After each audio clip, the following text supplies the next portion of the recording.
Hello, everybody. Welcome to episode 271. 271. We want to say up front now, there's still work being done on the house. Sorry. You may still hear a little bit of grinding, but this will be it. We had a couple episodes ago where one of you emailed us and said, it sounds like there's a beehive. Yeah. Well, we're installing a beehive. We're installing a That's beehive really, of killer Africanized bees. Yes. That we want to take over the Who do valley. carpentry. They're really good bees, guys. Yeah. As long as you don't get stung. Mm-hmm. So we started carrying the Thrilling Adventure Hour live DVD. Yes, that is on sale as of right now, and yesterday. already hundreds of orders have come in. So if you have ordered one already, we will be doing our best to fill them as quickly as possible. Yeah, I'm coming here every day and we're working. And it is a limited supply, so if you do want one, you should order it right away. Well, wait a week or two. Spread this out. So Did I say right away? I meant within a week or two. Yes. Really, I'm going to sleep here. I kept sending you texts I know. yesterday. It was like, 47 went out in 5 minutes, and then the number kept going up after that. Any Thrilling Adventure Hour fans, we're on top of it. We're making it happen. Or you could order it now and expect to get it 4 weeks from now. That's the other. Don't say that. No, those will be going out this week. Yeah, seriously though, I'm kidding. We are on top of it. We're going to be getting them out very quickly. Even if it kills us. Even if we have to fight this beehive up. Yeah. Someone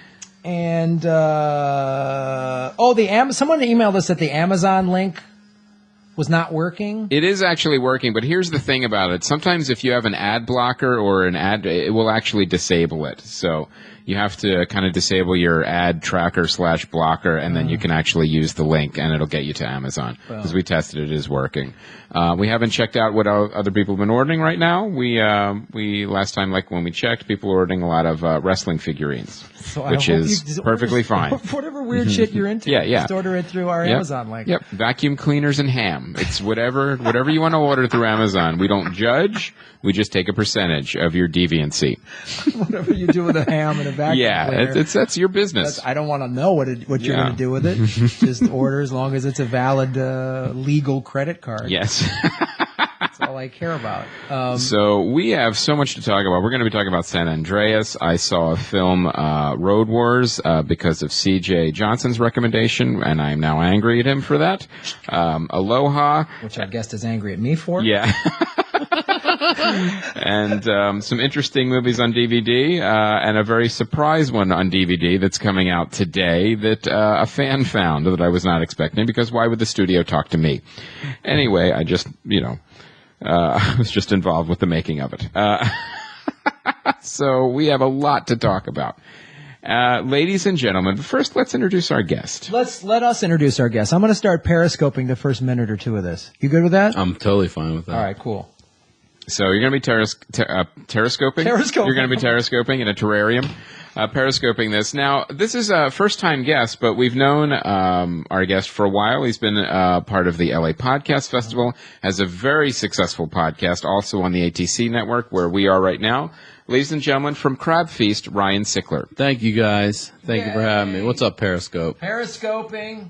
This is my first Periscope. Really? Mm-hmm. Yeah. Now, surely by now, someone is on a submarine and has periscoped an actual periscope by now. If not, they just heard it and they're definitely. Yeah, they're doing it right now. Go internet fetch. Go get it. Do it. It's going viral. Yeah. I'm going to flip cam it. There's us periscoping. Nice. I'm just going to, I'm trying to work the selfie stick, but I can't get it to work. So let's go into, this is the garage. There's all the boxes of Thrilling Adventure Hour DVDs. That are about to go down very quickly. Yeah.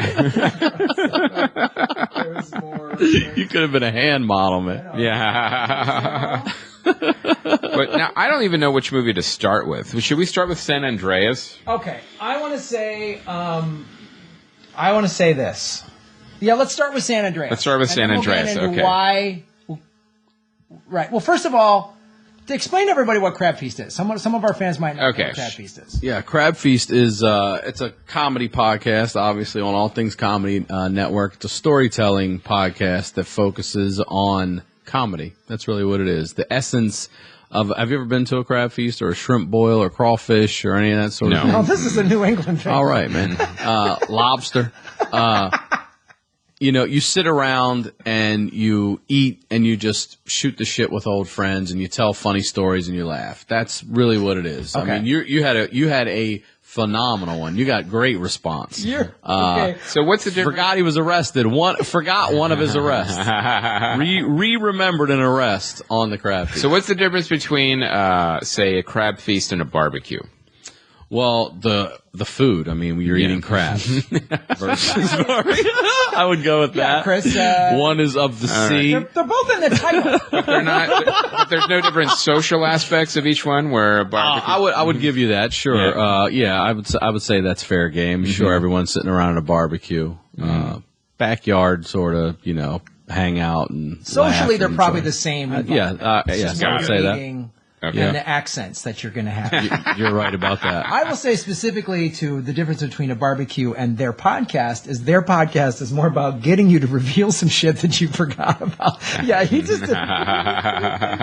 He did a V&E. Oh, Had him in like 9 minutes, 11 minutes. He made it to I broke into a house one time. Like, what? Wow. That was, listen to my episode. Sounds like there wasn't a lot of prompting to get that out. No, no one was twisting arms to get out his illegal activity. I felt like I was being interrogated by two cops, and they're just sort of pretending it like, we're just going to ask. You know the way Columbo... That's what cops really do, though. Like, that's no big deal that you're in here handcuffed to a desk right now. Just tell us everything. You'll be fine. And like, you're going to jail forever. You're like, well, what the fuck just happened? Then I'll be fine. An episode of, remember Columbo would always just come in and play dumb? Yeah. Hey, one more thing. It's probably no big deal. How could you get access to the pool? It's nothing. And the guy's like, and then he gets the guy to confess. That's what these guys did. Oh, Graham, what was your childhood like? All of a sudden, I'm confessing to a B&E.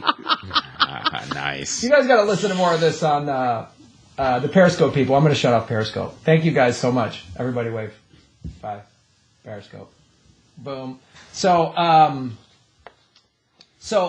the thing that I loved about Crab Feast was then we got into these great stories. It's a great podcast. I appreciate it. And the two of you guys you and Jay work really well together in terms of, it was fun. And I joked like I felt like I'm being interrogated by two cops, but you guys have obviously done this enough that you kind of want comedians to get into their history and kind of why they became, because none of us became comics because we had great, easygoing lives. Yeah, you know what I mean? We were tormented and we had crazy shit. But the thing too about it really that I love the most is I can sit and ask you all day long who you are and where you're from and about your brothers and sisters, and it doesn't really tell us who you are. But when you tell a personal story about being arrested or breaking into a home or whatever it is, who you are in those moments, that's who you are. Like when you got arrested, I always say, like, did you cry? Did you fight the police? Like, who were you in that moment? Right. Like, that's what we want to know because it's so much more fascinating and everyone has a story or stories. Right. And I'm still surprised how blown away I am by, like, I would have never picked you being a 3-time arrest guy. There's no way. You were would at have been 3 like strikes? that. I was at Yeah, you better watch your ass. luckily it was while I was a minor, so my record's been expunged. Oh, good. Well, some were an adult, but it's great that you do say that because it is accurate in telling those stories. Some of them that I've forgotten about. As you know, we're guys, whatever, in our 30s or 40s. You look back on teenage, or early 20s, and you go, "Wow, this."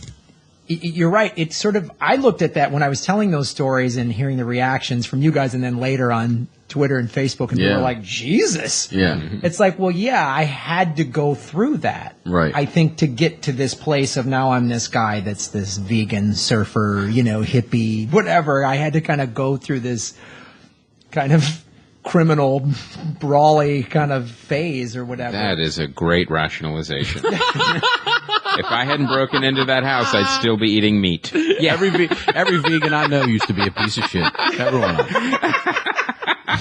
Go to any tofu festival. All those guys got rap sheets. Former assholes. All records, yeah. Find me one yoga teacher that wasn't in a bar fight.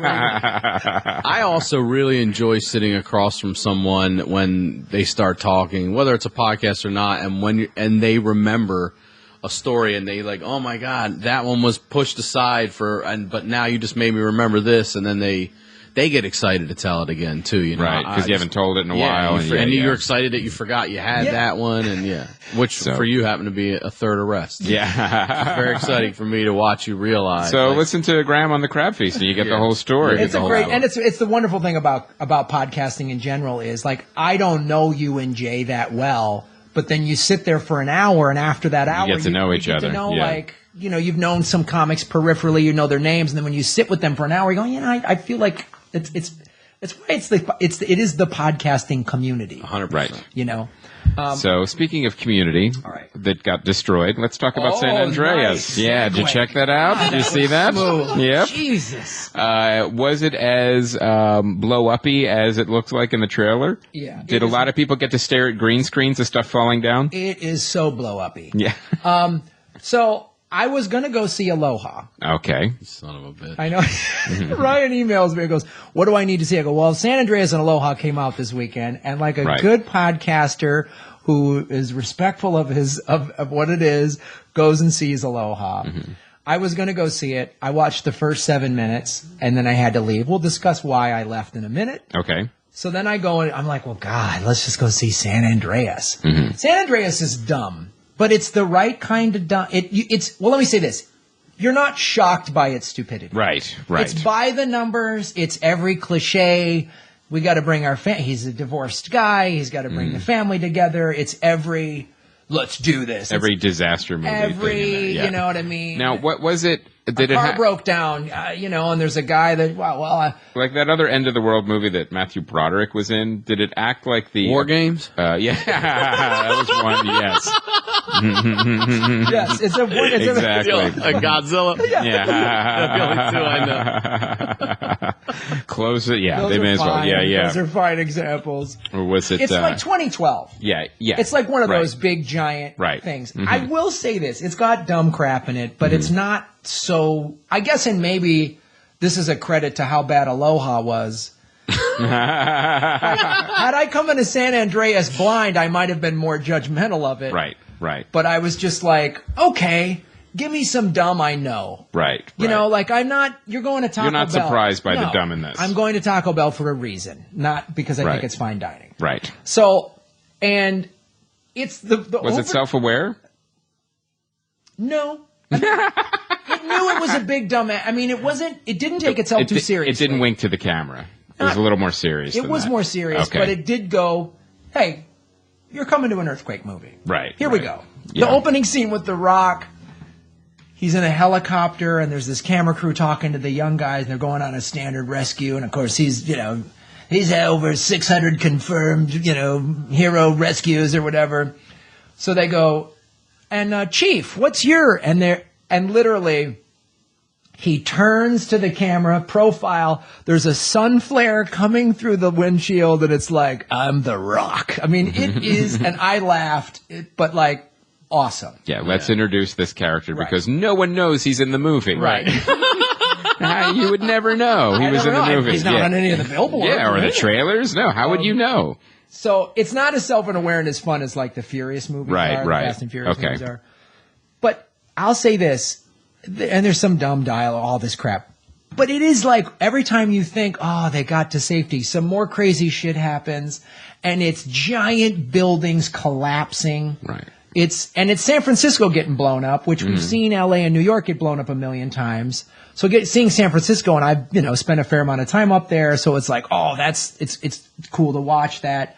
And giant sea monsters have attacked San Francisco. Sure. You get to see a lot of things. You get a lot of good stuff. Let it happen. So for all of that stuff, it's fine, and it's exactly what it is. Okay. And you're not going to be like, what? Now, was the earthquake like? What was that other disaster movie? Was it 2012? Where 2012 is really dumb. Where they have the ships at the end to save the rich people. Is that the one? Is that 2012? I remember that one because the apocalypse and every disaster that was happening was literally like chasing the main character. Like they made it like almost like a character. Like wherever he is, there's something that's literally chasing him. It's either lava or fire. So it was almost like it was filmed like The Rock was fighting the earthquake. Kind of. Yeah. I mean, like, he's got. Because that's actually fun. It's and that's what you want The Rock to do, Right? And there's like What was the earthquake? What was the magnitude? 9.5. It was a 9.5. They broke a record, and Paul course. Giamatti is just acting up a storm as this guy from Caltech. I remember seeing the trailer of him saying, "You're gonna feel it on the East Coast. Yeah. This is a global. So the LA Times put out this Friday all of the this is impossible. There's no way the East Coast would feel the 9.4. Right. They show the actual San Andreas Fault, and it's this giant gap, and they're like, well, no, it's two tectonic plates, so there would be no gap. They're smashing up against each other. That's what causes the earthquake. The San Andreas Fault could not create Split. It would create a portal into hell. No. No. This giant fissure Yeah. that goes all the way down. It's you can tunnel to Manhattan. Yeah. Like, no, that's not happening. It cannot create a tsunami because that would be that's a different. that also happens in the movie? yeah. I wouldn't know. I saw Aloha. So much anger in your voice when you said that. Sounds like that was more of like an eye tsunami. Oh God. So San Andreas, this is a slim week. I mean, honestly, I think the takeaway from San Andreas and Aloha is go see Mad Max again. Right. Mm-hmm. I almost did that. So I almost did too. We'll get into that in a second. all right, so let's get into now. The first 7 minutes of Aloha were so dumb I had to go to San Andreas. But let's be clear, though. Ryan watched the whole thing. Watch the whole thing, man. You are a trooper. I'll say this. I wanted to go when I emailed you about it and you gave me those two movies. I was like, all right, I'll take my stepson to see San Andreas. And then that just never happened. And I was like, I wish I would have pushed this to when Jurassic Park fucking came out. So I last night rolled around and I just did not feel like watching 2 hours of buildings crumble and people scream. And I was like, Bill Murray's in this. Yeah. 2 minutes of Bill Murray's better than 2 hours of an earthquake. And man, was I fucking wrong. If anyone asked me to see this movie, if they should see it, I would say Aloha. That's the fuck I would say.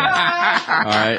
I can't believe. And now I was in Santa Monica, and I will say this: there was the AMC 7 there on right off the promenade has the full layback recliners. So they upgraded those. I couldn't believe it. My stepson kept telling me, Ryan, they're like the chair where you lay back, and I'm like, what? I went in, laid all the way back. There were a total of 15 people. The girl turned the screen to me and said, the gray seats are full, the green's empty. I was like, oh, so everywhere? And she's like, pretty much. And I just said, give me this one right here. I went in, and much like you, these people lasted maybe 15, 20 minutes. I would say 10 left. And there were maybe 5 and me left. So you and a couple other internet reviewers were the only ones that had to stay. The guy with the blog and this. Yeah. And I just couldn't. Someone from Rotten Tomatoes. It was beyond bad. I mean, you left, so you don't even know what the hell happened. Let me tell you the scene I saw Sure. that made me get up and leave. Mm-hmm.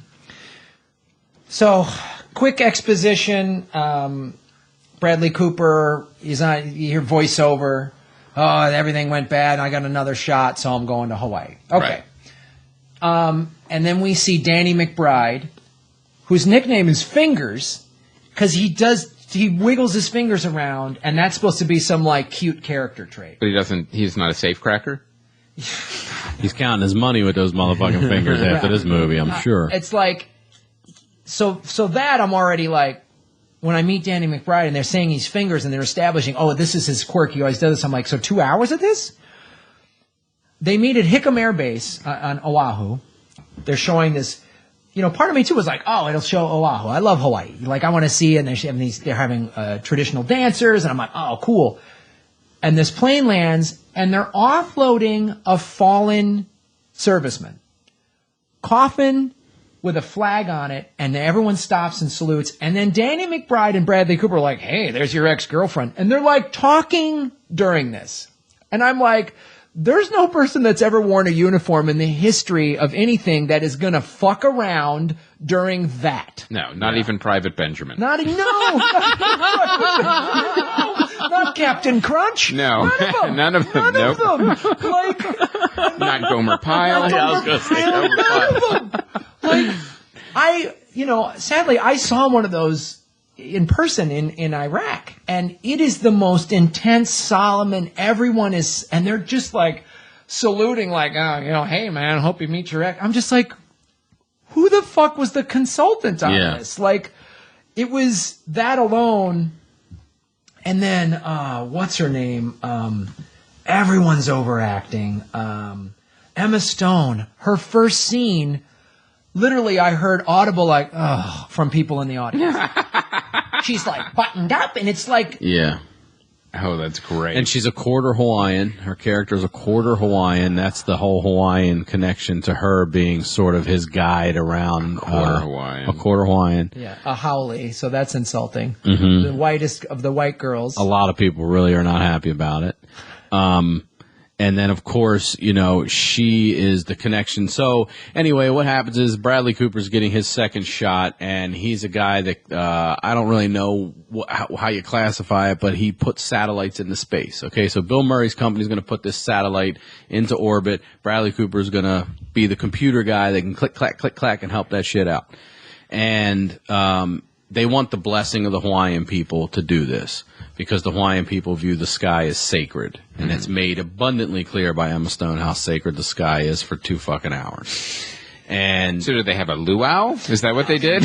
They were just going to do a blessing. However, I will say this. I mean, I'm looking for the gold nuggets in the piece. There was a picture on her computer of Earth, and there were yellow dots all around it. And she said, that is every satellite that's out there right now. And it's crazy. So the thing I did learn is there's an air peace treaty, I guess, for the sky. The sky remains no one's. You cannot put weapons in the sky. Right. Okay, that's the whole deal.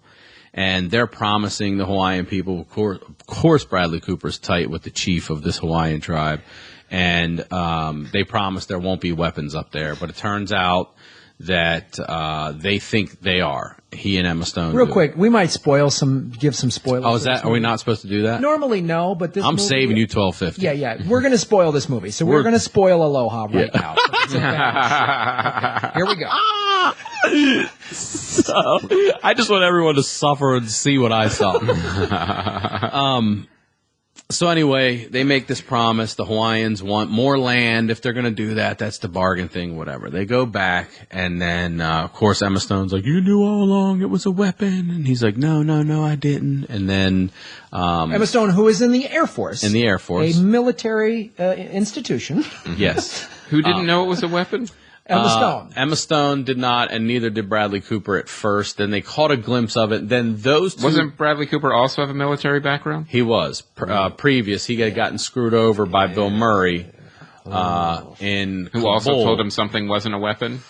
Everyone was saying it wasn't a weapon. But Bradley Cooper and Emma Stone were the two in the movie that were like, this might be a weapon. And of course, so was the chief, because he was seriously concerned about that. Right.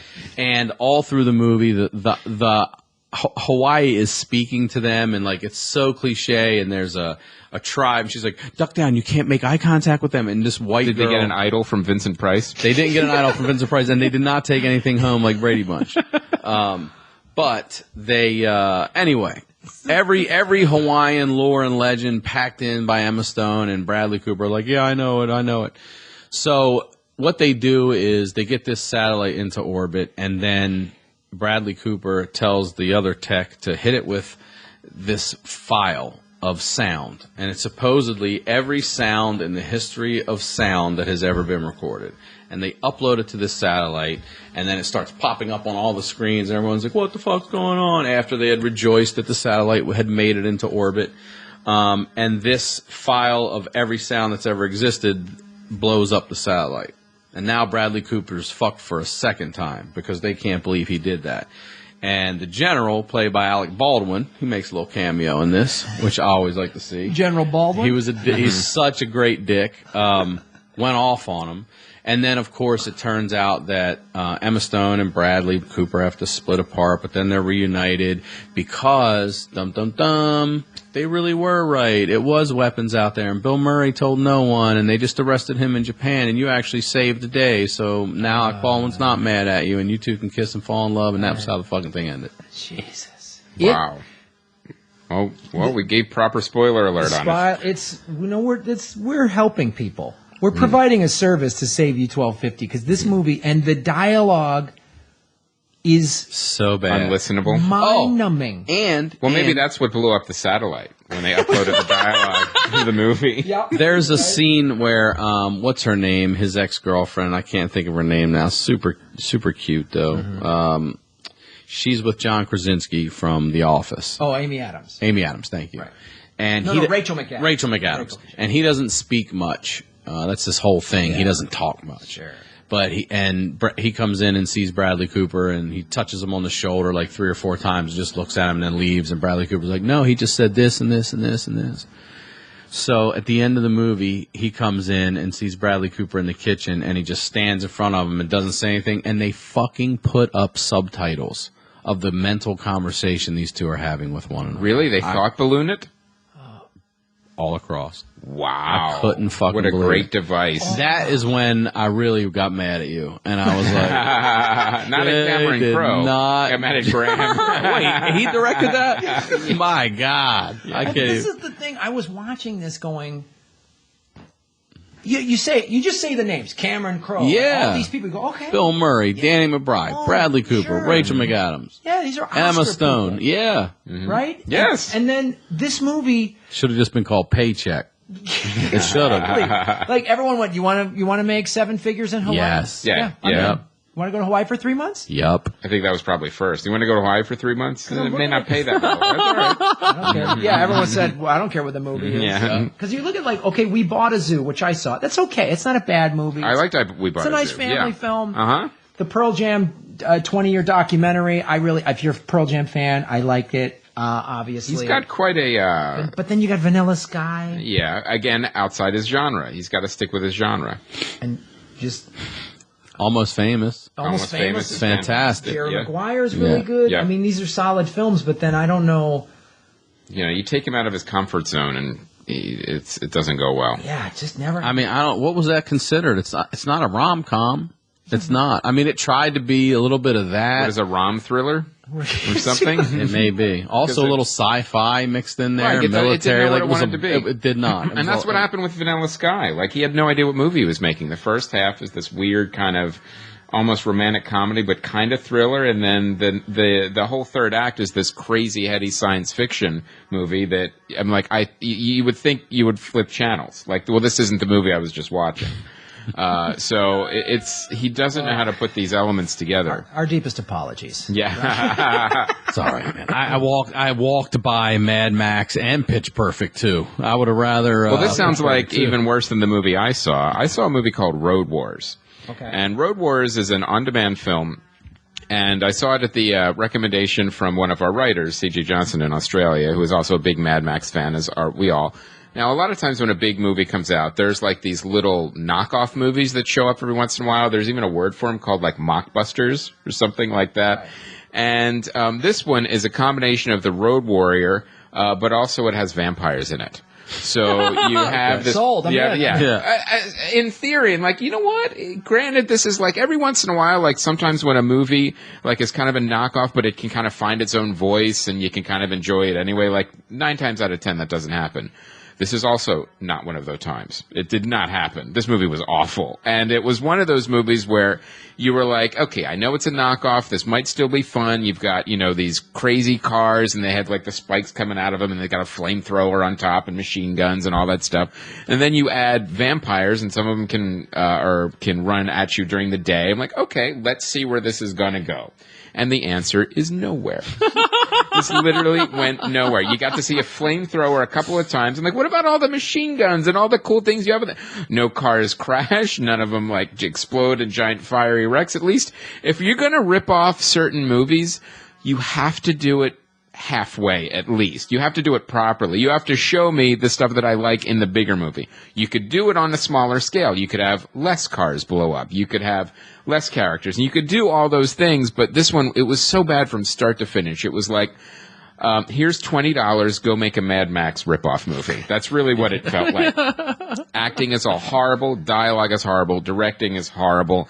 Even the only thing that was like a little bit interesting was like the car designs, because you see maybe like a, but again, copied from Mad Max. You've got like a dune buggy with like a machine gun, things like that, or like all these cars that are post-apocalyptic. But again, some of the Mad Max problems.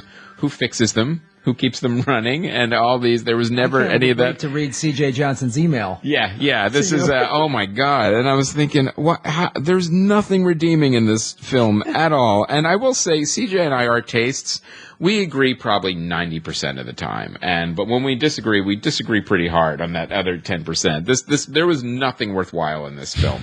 It is a knockoff. Even to see it, to just kind of like have a fun, like, this is an hour and a half. It's, no.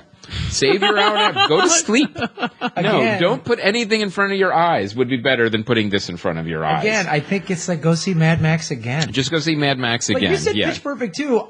I didn't see the first one, but I would have rather have seen that. That would have been a better time at the movies. I would have rather seen Pitch Perfect 2 without seeing the first one and not knowing what's going on than Aloha. And this movie was like this Road Wars. It had like these on Pitch Perfect. The review on Pitch Perfect. Yeah. Ryan Sickler would rather watch this knowing nothing about it than see Aloha. And this is like, it's so sloppy too. Like you could make a cool Mad Max knockoff with vampires. Like already I'm like, oh yeah, I would kind of want to see that. But then it starts making all these arbitrary rules. Well, this one can be out during the day, and wait, no, this one. Okay, he can't. He's afraid of sunlight, but he still wants blood, and he's afraid of water. So then, like all these crazy weird rules. Eat soup? Like, yeah. It's like these crazy weird rules. Smoothies? He just wants blood. Chicken. They can't be saved. No, wait. We'll save this one and chain him up, and we'll try to cure him. And like all these arbitrary weird rules. And then there's a guy with amnesia, and like it was one of those. Well, we'll just make it up as we go along. That kind of feel to it. And, same guy wrote, direct, edited. So it was definitely one person's vision, but it's a vision that no one should see. So avoid the mockbuster Road Wars. And it's always funny in the title, too, because they wanted to try to get as close to Road Warrior as they could. Right, yeah. Like how few letters can we change? Road Warring. Yeah, a Road Warring something. Yeah, I'm sure they tried. Well, maybe a little too close. Yeah.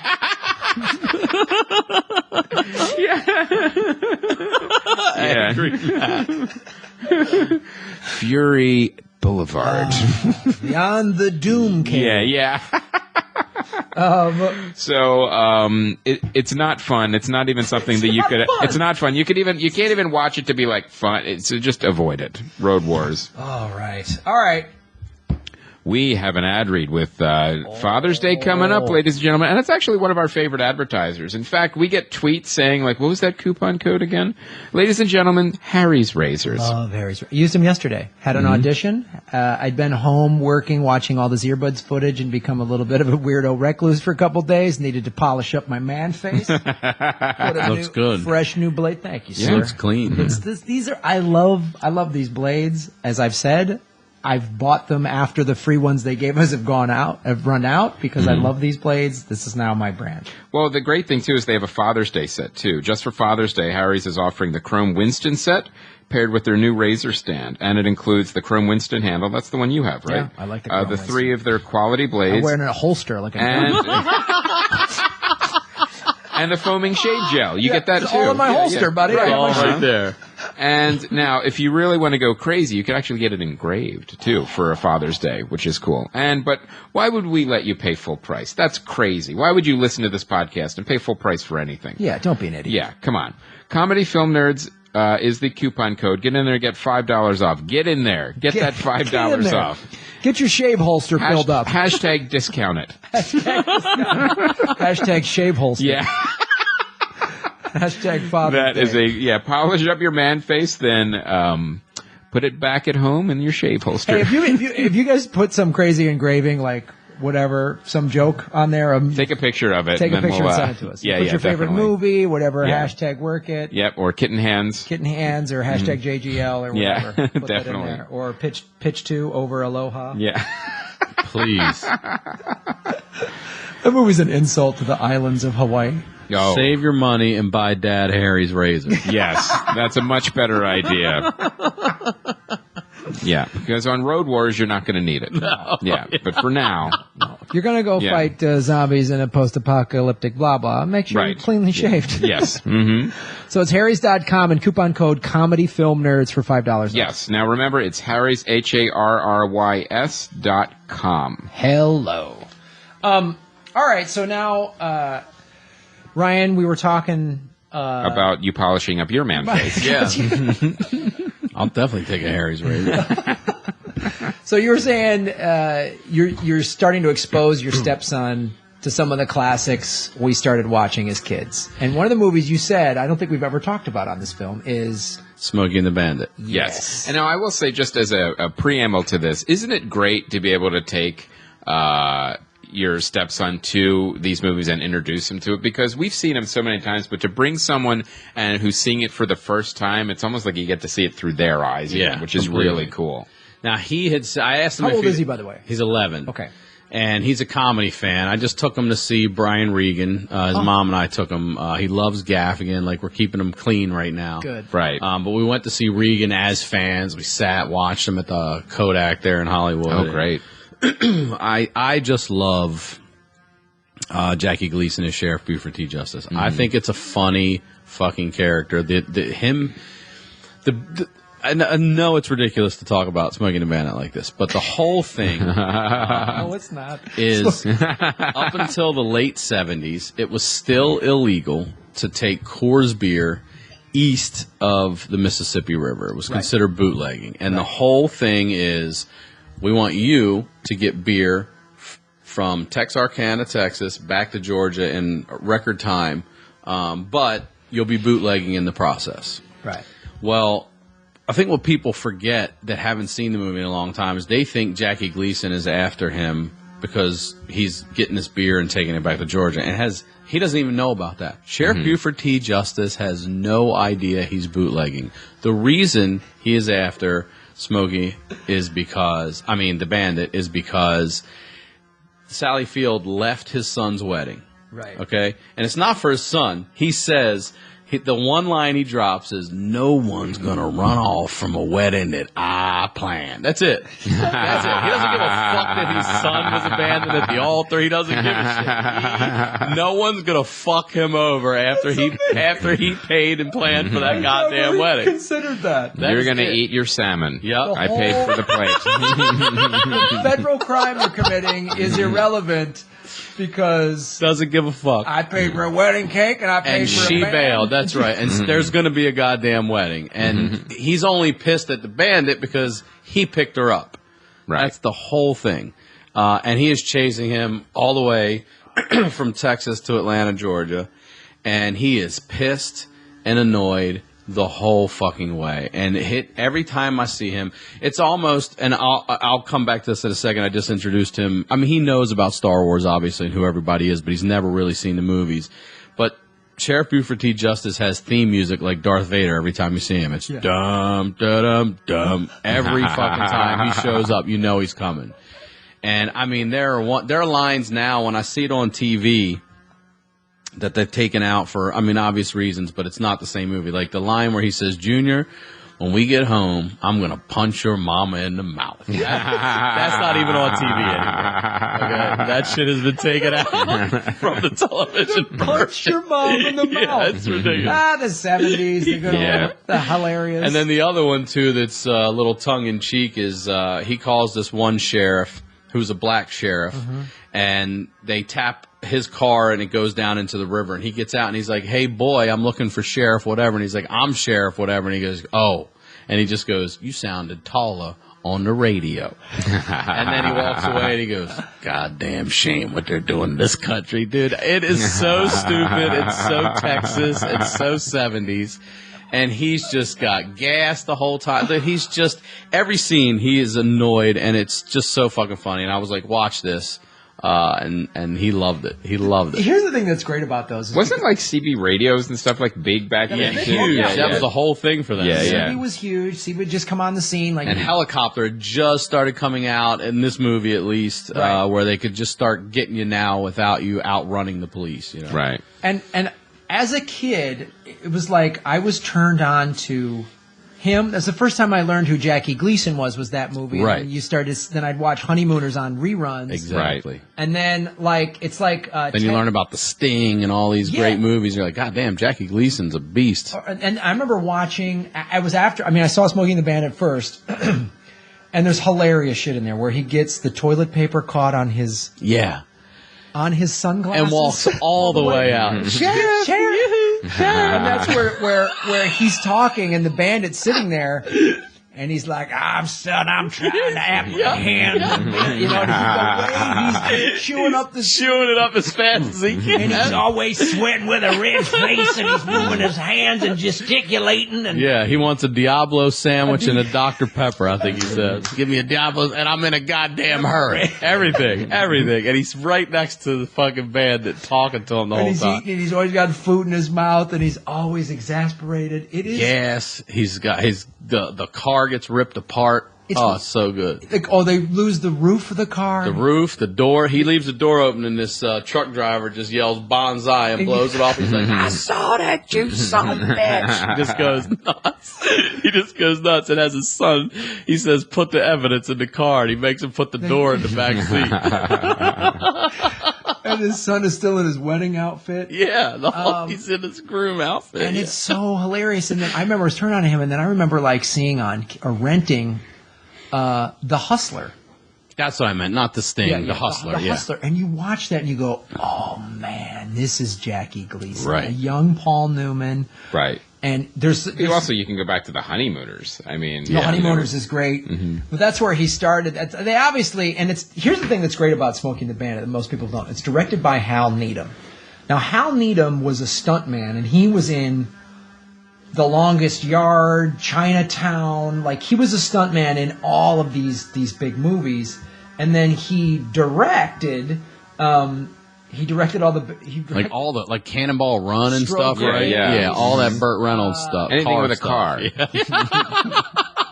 and Hooper. Now, Hooper, yeah. Hooper, and I remember seeing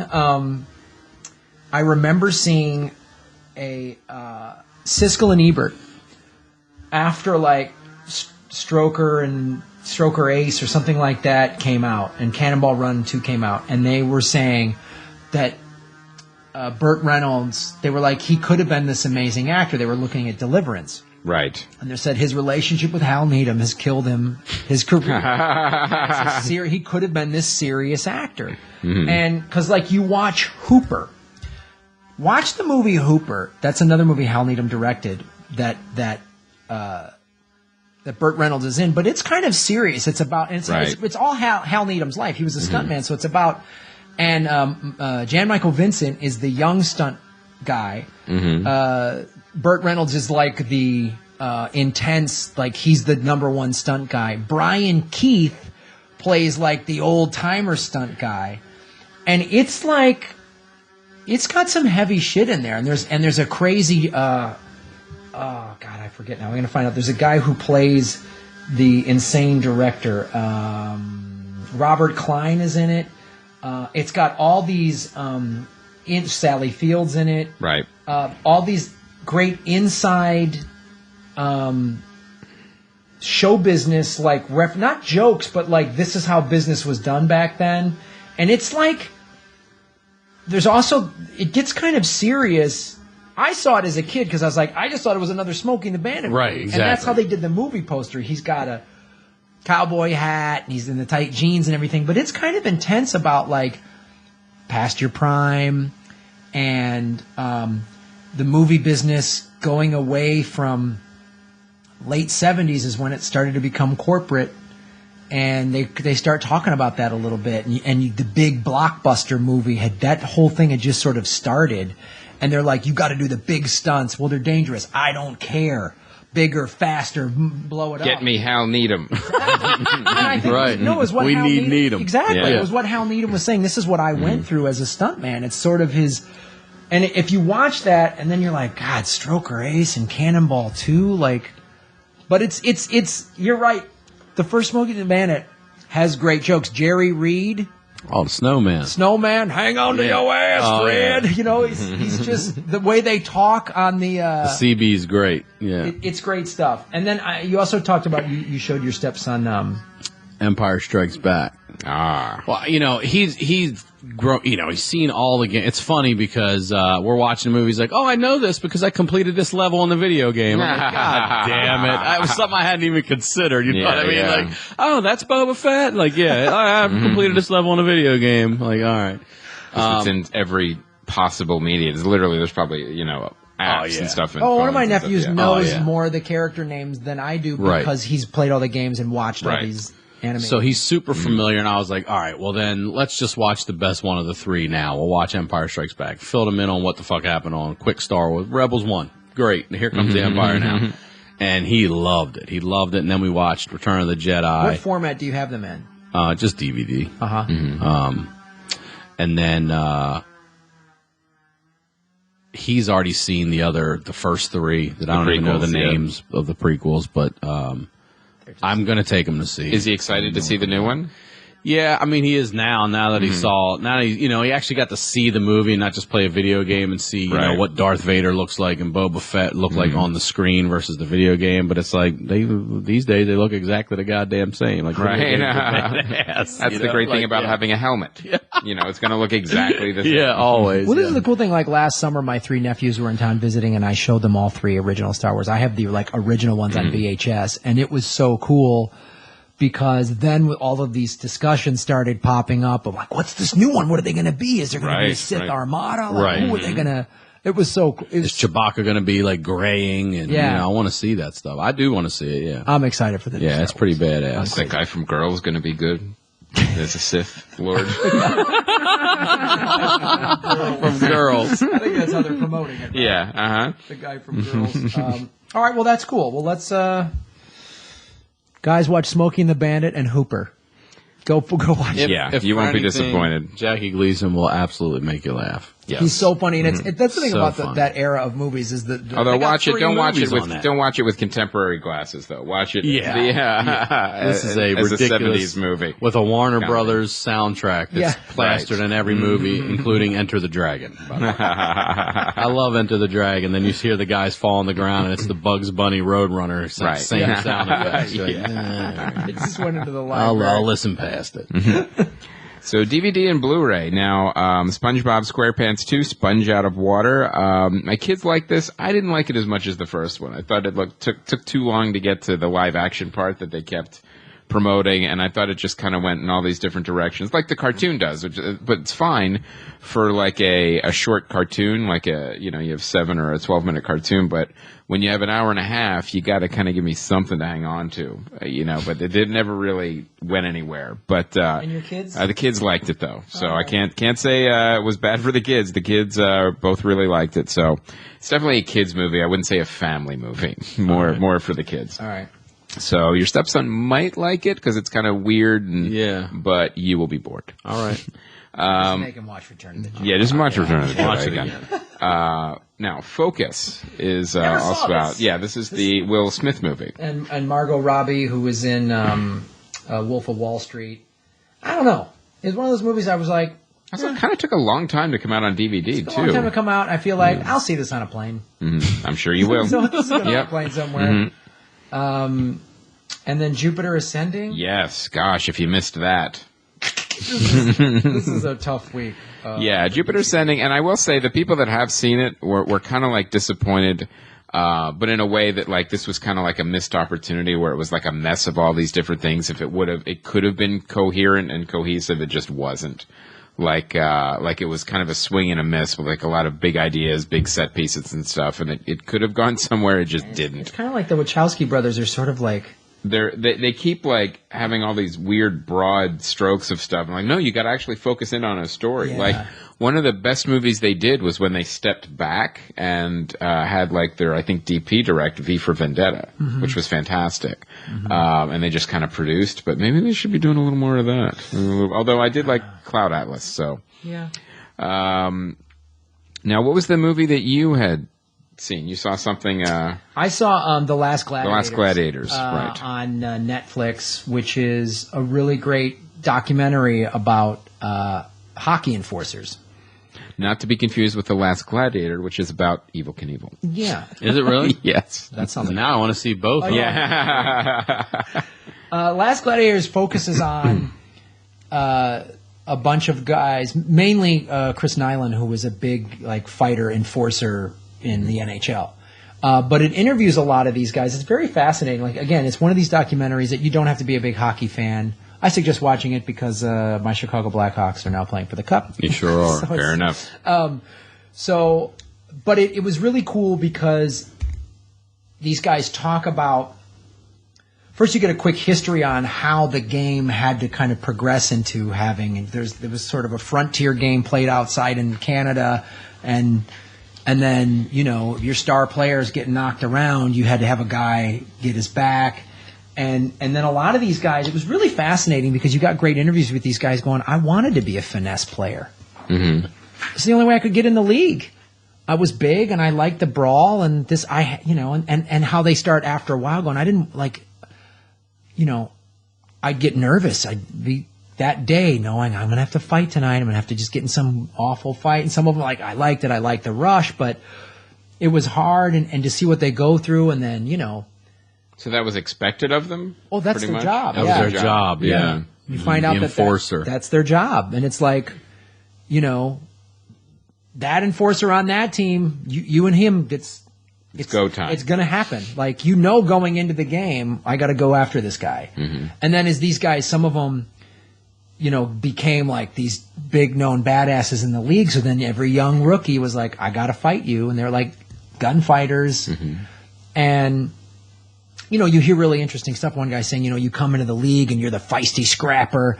And all of a sudden 10, 12 years goes by and you've had a couple shoulder surgeries and your hand broken.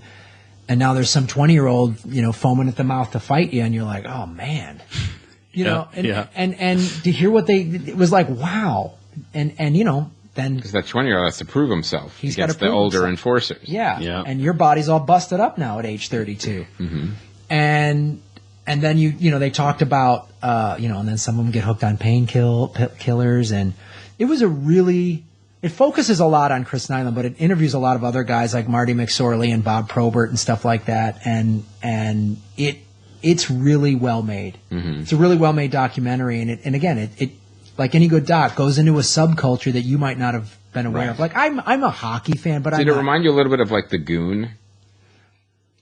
Honestly, yeah, it's the documentary of the Goon. Right. The Goon is the dramatized, but the Goon goes into that culture. Right. He's a minor league player and stuff like that, and then gets into the pros. But that one story is if you want to make it, this is the thing you're good at. You don't have the stick skills or the skating skills.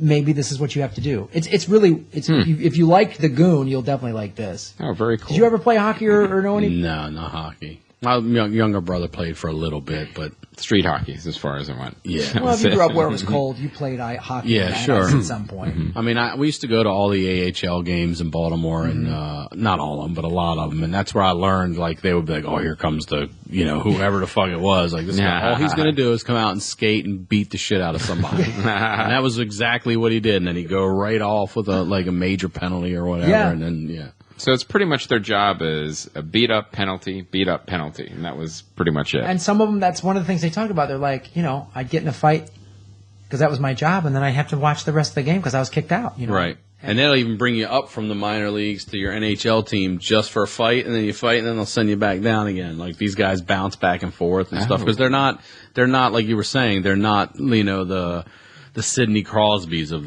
the league, and they also will go after guys like that. And then when they do, then there's a mark on them, shit like that. I love it. Yeah. If you go after the goal scorer, like they're interviewing Marty McSorley. So you can only go after the other enforcer on the other team, or someone else. They don't like it if you go after the prize winner of the team. They don't want you going after that kid. Like Marty McSorley's job was to protect Wayne Gretzky when he played with the Kings. Right. You put a cheap shot, you even just cheap shot Gretzky, and McSorley is like, I'm coming after you, just so you know. And everyone in the league knows, you cross-check Gretzky, I'm going to punch you in the face. Right. And that's sort of the code and everything, and learn. Like, I'm a sports fan. I like hockey, but I'm not the biggest sports fan or biggest hockey. Like, I don't know the intricacies of hockey. And this really explained Interesting. that whole culture. So it was Very cool. Well, now another movie is coming out on DVD today, and it's not one I was expecting, even though I was involved in making it, because why would the studio talk to me? And I really think This is why you fans are great. This is you why, told us. There's the only way anyone would know this is coming out is because our fans found it. Yes. Asylum is coming out on DVD today, and it is on Amazon, and it may be in other places too. I'm not sure. And you're listed as the credits are like. I'm listed as the co-director. With, of course, Right. a Bulgarian director. Yeah, nothing. Co-director, Send a nothing. postcard. No. And in my contract, they're supposed to send a DVD. You would think I would at least get that, but no. And then I'm as a comedy screenplay next to somebody else writing horror screenplay or whatever. Right. So yeah, I have credits on the back, and I don't know if Mike Schmidt or Dean Haglund got credits because they didn't have credits in the Japanese version. So I'm very curious to see. What I love about it too is that another image is plastered right on the front of the DVD cover that is not in the film. Again, with like the Japanese version, all these actors on the front, not in the movie. None of the scenes are in the film. So, just to update everybody, for most of you guys who already know this story, but for Ryan and anybody that just started listening to us, Chris, we won't go into the whole long thing, but he wrote the script called Asylum. It was an actual horror script. It was an actual horror script, was hired to direct it, then they replaced him, and then they... With a Bulgarian director, they threw the producer that took the movie to Bulgaria went rogue, threw away the script, and shot an unwatchable film. Right. And the company came back to me to fix it by making it a comedy. So I did. I said the only way I can do it is by shining a light on what you guys pretty much did, and I'll do behind the scenes of a low-budget horror company on how they ruin a film. And then I'll put that in between the film, and then I have two editors making jokes, Mystery Science Theater style, as the footage is playing. And that was Mike Schmidt, another guy. So they said, okay. So he did it. So Dean Haglund's in it, too. Dean Haglund's the crazy producer that destroys it. He's so funny in this movie. But then they ruined that. Then they ruined that. Then what they did is they re-edited the sketch scenes, so some of them don't quite play as well. And then they took out half of Mike Schmidt's jokes. So now you have dead air on unwatchable footage and scenes. Like, because, our audience, I don't know if they're going to get the jokes. I'm like, what? So you would just gut it? You would take all the jokes out because two of your dumb interns didn't get the jokes? Like, here's a good one that they took out. There's like this weird scene where it looks like they're in a boiler room. And Mike Schmidt goes, what is this, Metropolis? And then he goes, Fritz Lang is now turning over in his grave because I mentioned his name during this movie. Great joke. Funny joke. And I don't know. So they took out half the jokes, and now you have a movie that's in no man's land, and they never rebranded it as a comedy, so they're fooling people into thinking it's an actual horror movie. So now the horror movie fans are furious when they actually watch this movie. Why are these guys making fun? What do they make of it? What is it? I don't even know what this is. And then the comedy fans are like, yeah, this was pretty funny. I get what you guys were doing. So, and Dean Haglund's really funny. Still better than Aloha. Still better than Aloha. It might be. And ironically, I checked the ratings. It still has a higher rating than Road Wars. So hashtag Asylum better than Aloha. Even people that were tricked into watching this film as a different genre still liked it better than Road Wars and probably Aloha. It's available on Amazon. So yes. If you want to buy it to watch this debacle, click through our Amazon link on our page. Yes, so that's the only way I will see any money from this movie. Now, of course, we knew it was released last year in Japan. It was called SWAT vs. Devil. Yes. Thank you to Sanai. Who actually gave us the DVD. She brought that all the way from Japan last year at Podfest. And, and I wouldn't be, we say don't pirate movies, but I'm not going to judge if you do on this one. Yeah. It's the one time we're okay with that. I'm just saying it. I'm not against it. Give us your reviews if a a couple of you already put them on the DVD because some of you, like in South Africa and a couple other countries, found them. And there's a great review on the message boards about Asylum. Somebody said, Chris deserves a medal for trying to revive this patient, but it was dead on arrival. Yeah. Can't do CPR on a corpse. Yeah, nope. And some of my other favorite comments from a podcast in the UK called it a noble failure. So that's nice. So there's some definitely great. Die with honor. Yeah. There's definitely some great stuff out there. But thanks. If you want to check it out, it is now available. And again, never would know it except for you guys fans. Thanks, letting guys. us know. Thank you so much for being out there, being our eyes and ears. It's weird that Lionsgate didn't put a press release out for the release. They didn't have a big premiere party and spend all the money. That's weird. Red carpet. All right. So Site Spotlight, CJ Johnson. Yeah, San Andreas review. You know what? He said the same thing you did. He said, it was actually done pretty well and he liked it and it's a big, dumb action movie. But he said they got the beats right on it. So he liked it. So you can check out the written review on the site. Yeah, read his review. It's a cool, he's got good insight on this. And then fan feedback. You said that we had some stuff on. There was a great post on the Al Pacino movie that we were talking about. I think it was Injustice for All. Injustice for All. And one of the, if you pull it up though, one of the things that made me laugh too is the music was so out of place for this movie, and it has to be one of those. It's kind of what you're talking about with Warner Brothers. Yeah. Back then they would, and when you go back and watch some of these older movies, there's great moments in it, and then there's just some like this ridiculous music that doesn't match at all. And it made me laugh because it made me think of. Do you remember the movie First Blood with Sylvester Stallone? Yeah.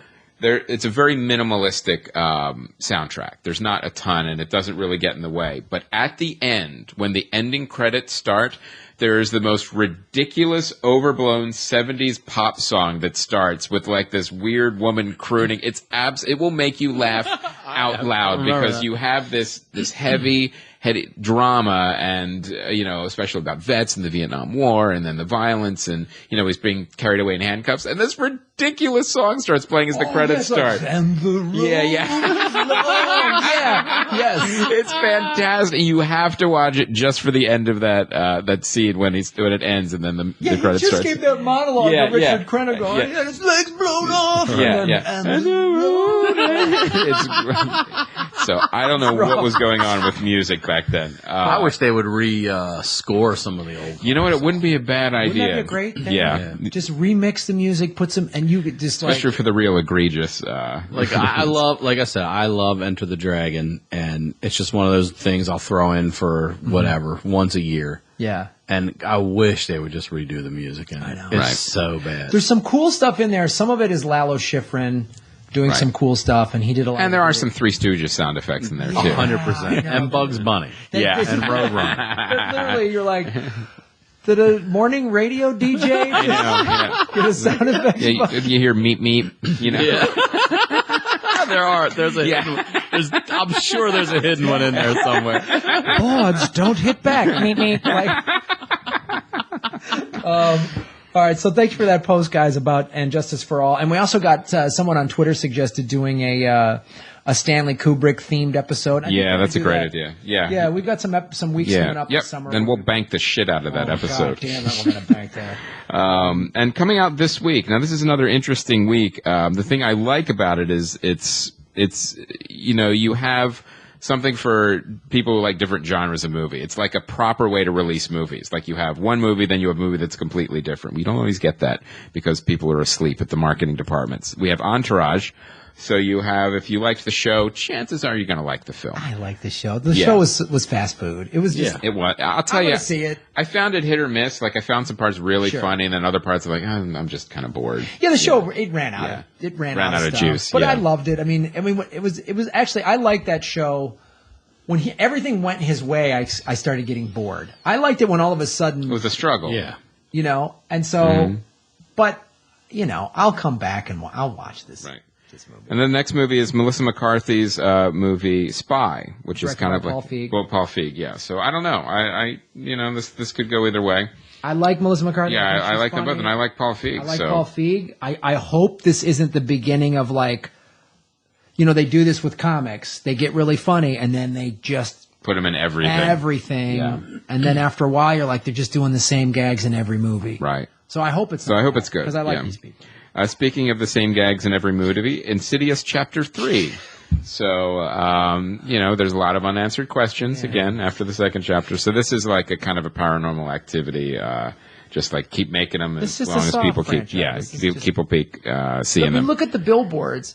Are just a woman's eyes with blood coming out. Right. That's all you need. And I will say though, I didn't see the first movie because it looked absolutely terrifying. And there's a review on the site. Our horror reviewer, Matt Weinhold, saw it. And he said it's good, although it like gets weird at the end. It gets like almost like Doctor Strangey, where he like goes into the mystic world and fights monsters kind of thing. But it was one of those. It got fairly good reviews, Insidious. So it's definitely, if you haven't checked it out, I'll see it eventually. But it's, if you're a horror fan, chances are you've already seen it. So check it out if you're a fan. I don't know how good 3 will be, but good luck. All right, guys, that's our episode. Ryan, thanks for doing the show. Where can people find you online? Tour dates? What do you got? First of all, thank you for having me. I really enjoyed myself. I am at ryansickler.com. Except when you were watching Aloha. Except when I was watching Aloha. I'll never get that fucking 2 hours back. ryansickler.com on the web, Ryan Sickler, Twitter, Instagram, Facebook, thecrabfeast.com. You can listen every Tuesday, part of the All Things Comedy Network on iTunes. And you can see me live. You say this is coming out today? Yes, sir. Yes. June 14th, I'll be headlining the Irvine Improv. It's a Sunday. Jay Larson and I will be down there doing a Crab Feast stand-up show. And then I'm headlining the San Francisco Punchline on June 24th. Oh, nice. I love the Punchline. Punchline is like, I love it. It's such a great club. It was laid out perfectly. Yeah, it's a really good club. We did our podcast. We did our podcast up there at Sketchfest a couple years ago. It just feels like when they always say, yeah, we got about 200 some people. I'm like, God, this feels like an 80-seat room. Like, yeah, it does. How intimate it feels. Yeah, it's tight. I love it. And all the sight lines are good. Yeah, it's laid out perfectly. No one's too far away. And you're in San Francisco. Yeah, you're in San Francisco. So check those out. Yeah, see them live, guys. And no one's too close. No one's too. You don't want them too close. Yeah. But yeah, guys, and listen to Crab Feast. It's a blast. It's a fun show to do and to be on and to listen to. So. And there's stuff to purchase this week now if you want to go through our Amazon link and buy Asylum. And also we have the Thrilling Adventure Hour DVD. Yes. They are going fast, and that is the truth. So if you want one, you definitely want to pick it up now. And Minneapolis, Minnesota, I will be headlining the Comedy Corner Underground June 19th and 20th. And also we'll be headlining the Improv in Vegas at Harrah's Hotel and Casino, and that is July 14 through 19. Chris and I are going to be doing a podcast movement, doing a show and some panels and stuff in Dallas, which is on July 31st. We may be doing a live podcast. We're not sure if it's going to be a stand-up show or a live podcast, but that'll be the 31st that night. Trying to work that out. But Aisha Tyler will be on the show too. Yeah. And then I will be headlining the Improv in Lake Tahoe at Harvey's Hotel and Casino, August 19 through 23. And then, of course, I'm headlining the Hollywood Improv August 29th and LA Podfest September 18 through 20, guys. Oh, that'll be great. Boom. Yep, we got a lot of announcements we're going to be making about the LA Podfest very shortly. Yes. Locking down some big shows. It's going to be fun here. All right, guys. Thank you for listening. Always, you guys are great fans. Yes, and you're great at researching. God damn, you guys are better nerds than we are. Yeah. Like, it's amazing. And thank you once again, Well, you Ryan. found my film that I didn't know was coming out today. You guys have found it in other continents. So thank you so much, Ryan, for being on the show. Thank you, guys. My name is Graham Elwood. And I'm Chris Mancini. And as always, remember, Han shot first.